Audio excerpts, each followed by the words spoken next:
dipersilakan untuk memasuki ruang sidang.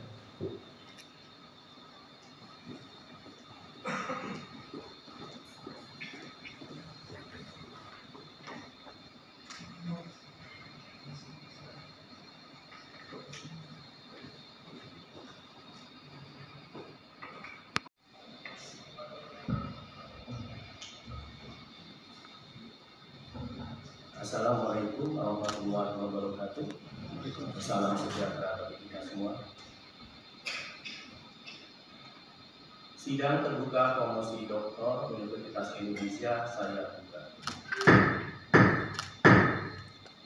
Saudara calon doktor, sidang terbuka promosi doktor Universitas Indonesia yang saat ini akan berlangsung akan mengajukan pertanyaan atas disertasi saudara yang berjudul Analisis Rehabilitasi Ekosistem Terumbu Karang pada Daerah Terbuka dan Semi Tertutup di Teluk Ambon, Provinsi Maluku.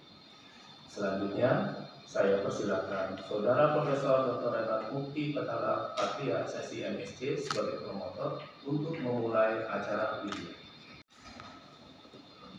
Saudara calon dokter, saya persilakan membacakan ringkasan dari disertasi saudara selama 5 menit. Silakan.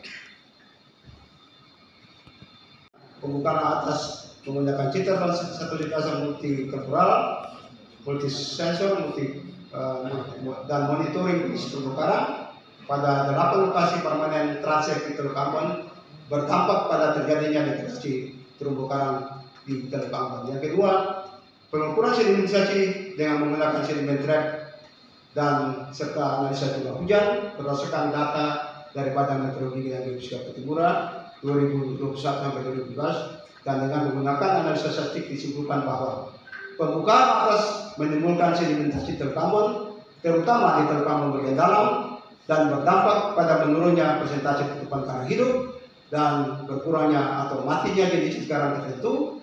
Kondisi ini juga berdampak pada berkurangnya biota laut pada terumbu karang. Artinya Bapak Ibu sekalian, dengan matinya terumbu karang, maka biota yang hidup di dalamnya juga akan hilang, ikan juga akan hilang.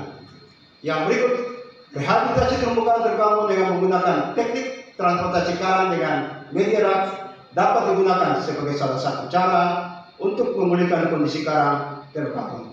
Next. Upaya ini akan lebih berhasil apabila diikuti dengan sosialisasi bagi masyarakat tentang pentingnya kelestarian sumber daya terumbu karang. Jenis-jenis karang masif dan masif seperti Potylophora periconis, Potylophora daniconis, Acropora humulis, dan Corytes lutea merupakan jenis karang yang dapat bertahan terhadap perubahan faktor lingkungan yang ekstrem. Yang kelima, transportasi karang aktif akan membantu pertumbuhan karang secara alami. Karena itu lokasi yang persentase terumbu karang di bawah 20% perlu dilakukan transportasi aktif untuk membantu pertumbuhan karang secara alami. Yang keenam, kesimpulan hasil penelitian yang dilakukan untuk lokasi penelitian yang mendapat skor 6, yakni lokasi Lilipoi, Eri, dan Kota Jawa perlu dilindungi kondisi terumbu karang untuk kepentingan nelayan dan pariwisata. Dan yang ketujuh, sedangkan lokasi yang mempunyai nilai indeks kesehatan terumbu karang skor 4 dan 5, yaitu lokasi Batu Cepeu, Lopoka, dan Hati Besar perlu dilakukan rehabilitasi atau restorasi terumbu karang. Next. Saran, upaya untuk mencegah meningkatnya permukaan lahan atas dan aktivitas antropogenis sebagai faktor pemicu terjadinya degradasi terumbu karang menjadi tanggung jawab stakeholder terkait masyarakat. Rekomendasi hasil penelitian menjadi poin penting bagi pemerintah daerah dalam merumuskan kebijakan pembangunan dengan menghitung secara cermat sesuai daya dukung lingkungan. Yang kedua, sosialisasi hasil penelitian bagi masyarakat dengan melibatkan tokoh masyarakat, tokoh agama, tokoh adat perlu dilakukan sebagai upaya untuk mencegah berlangsungnya pembukaan lahan atas dari kerusakan terumbu karang yang terus berlangsung.